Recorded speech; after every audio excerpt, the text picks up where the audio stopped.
Hi guys, this time we're going to be talking about redox in ionic solutions. That's why in this case, one of the main difference between the method that I showed you before is that here we're going to have individual ions. Now the first step, as usual, we need to get the oxidation number.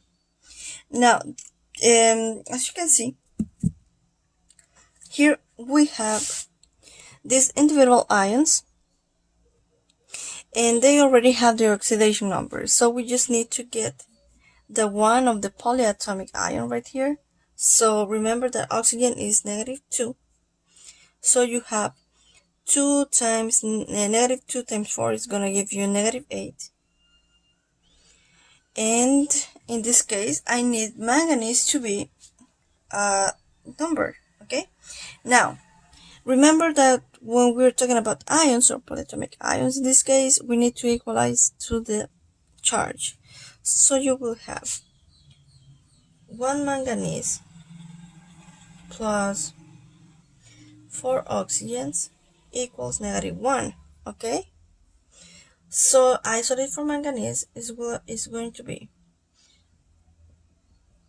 manganese equals -1 plus 8, so manganese is going to be 7.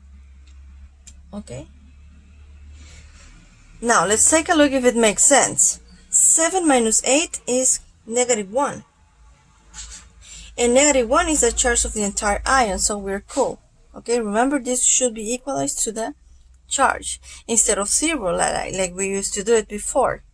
Now so we have in the first step, after step, we need to write a half reactions. Okay, red and ox, redox.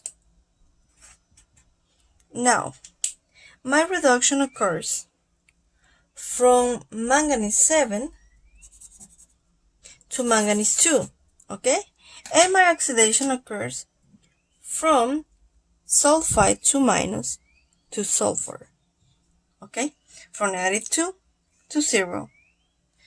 Now what is coming next? What is coming next? Let's see. We need to write the half reactions, so my reduction occurs. Here we need to write the entire ion. Okay, so we have permanganate produces manganese 2 plus, sorry, and we have sulfide produces sulfur. Now what we have to do is we need to balance the elements. Okay, in this case we have 1 manganese in this side and 1 in the other, so we're cool. 1 sulfur and 1 sulfur, so we are cool. We don't need to balance now. Now what is next? We need to balance oxygen and hydrogen. When the solution is acidic, like this case, oxidation requires neither oxygen or hydrogen, but the reduction needs water. Okay, so what we're going to do is we're going to add water molecules. Where? Not in oxidation, but in reduction. Okay, so in reduction we'll be adding water.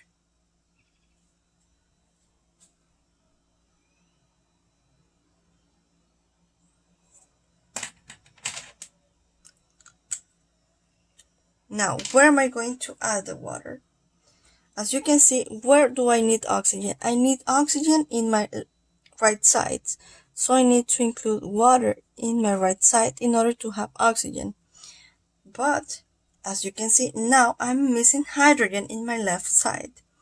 So first of all, I need 4 oxygens. Okay, so I'm going to add 4 water molecules. Now I have 4 times 2, 8 hydrogens, so I'm going to add 8 hydrogens in the other side, and this is hydrogen plus ions, okay, like that.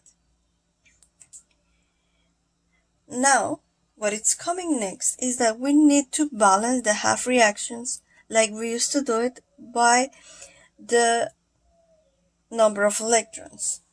So let's see.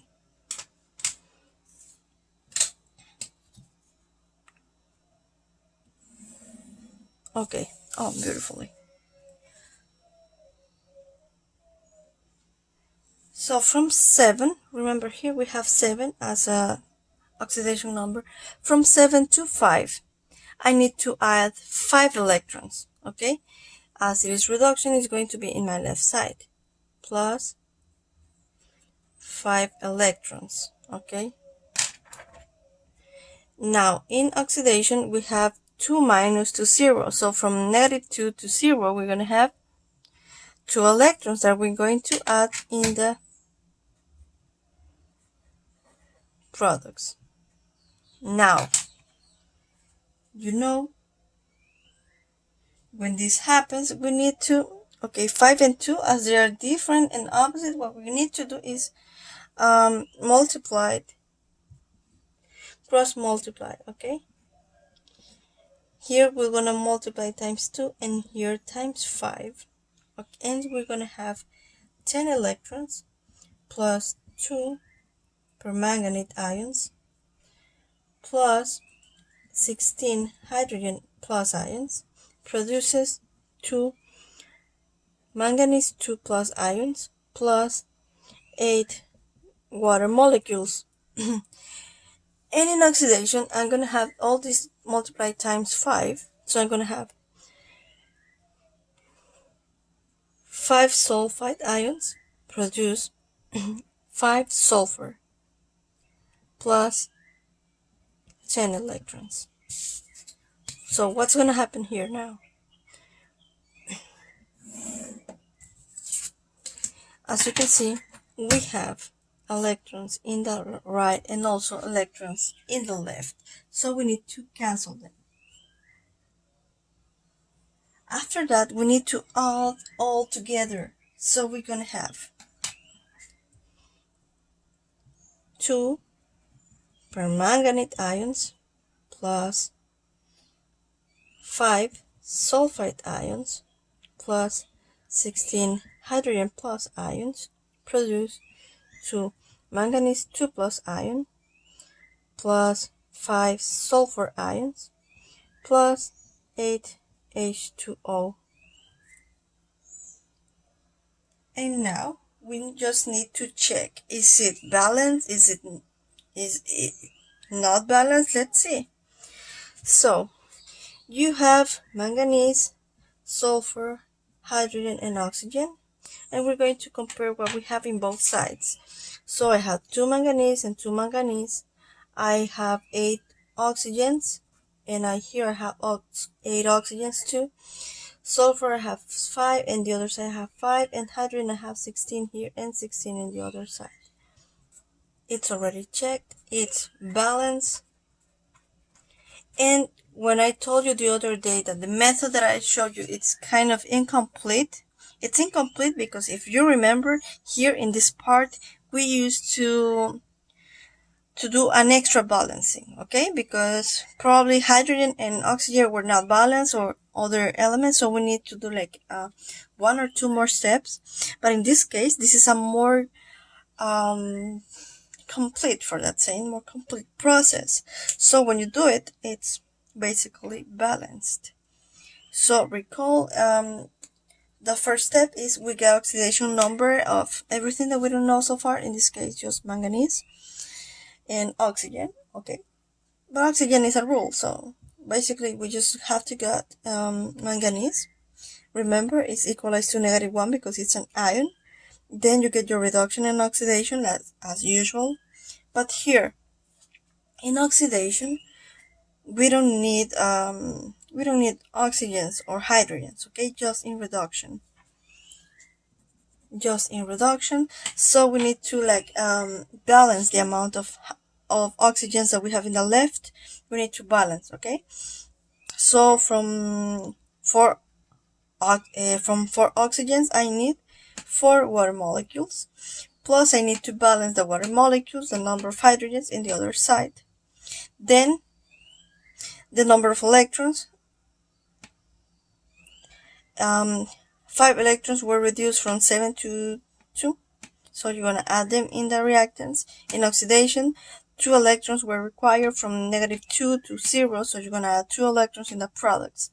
Then you cross multiply because 5 and 2 are different numbers, and we need to cancel the 10 electrons in both sides. Then you just add them everything and check that it's balanced. This is it, guys. Thank you for watching. I hope you have understood. Bye.